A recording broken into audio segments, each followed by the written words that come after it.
Well, the first one I'll talk about is one I didn't actually see at the festival, but it was on the press screening library, so I took a look at it there. This is a film called Premature, and I really struggled trying to see this at the festival. I really thought it looked interesting, but I went with something else in that slot. This is a coming-of-age comedy about a kid trying to lose his virginity, which is a film everyone's seen 100 times before. And so he goes through his day, and he's going to a college interview, and he's talking to his best friend, and the hottest girl in school asks him to come study with her after class, and so he agrees to go, and she doesn't really want to study, and so it goes in that direction, and then there's no delicate way to put this. He has an orgasm, and then he immediately starts the day over again. So I hate it when that happens. Yeah. He wakes back up in his bed where he was when the morning started. It's American Pie meets Groundhog Day. All right. Exactly. That's exactly what it is. And so he keeps going through this loop. And the first time through the loop, I was like, this movie's not very good. The second, third, fourth, fifth, sixth time through the loop, I was like, this movie's really good. Interesting. They do a really great job of sort of playing with what he can do once he realizes what he's capable of. There's a scene where there's a really funny scene where he's, he gets, there's bullies after him. And he runs into an empty classroom, and he has to get away from the bullies. So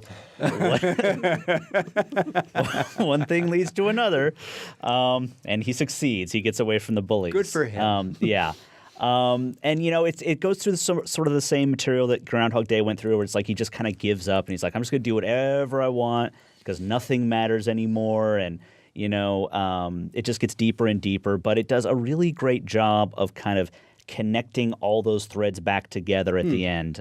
There's a really great sort of bit part from Alan Tudyk, yes, who's amazing as always.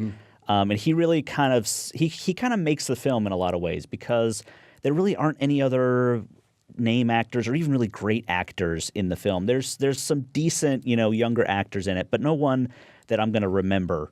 I can't remember most of these people's faces, but him you always remember, and he plays this the college recruiter, and he has to go through this interview with him every time through the loop, and. As soon as he walks in the first time, the college recruiter is sad because his wife died recently, and on and on. And anyways, it just keeps going. But he comes back around at the end of the film, and it's about learning lessons and being young and all that sort of thing.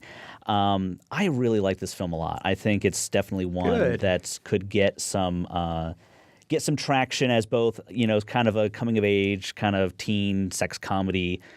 But it's not so sexy that it's not like a gross out comedy or anything like that, but also from people who enjoyed Groundhog Day. Now, what I'm concerned might happen is people would say, oh, it's just Groundhog Day, and then they just walk away from it. Right.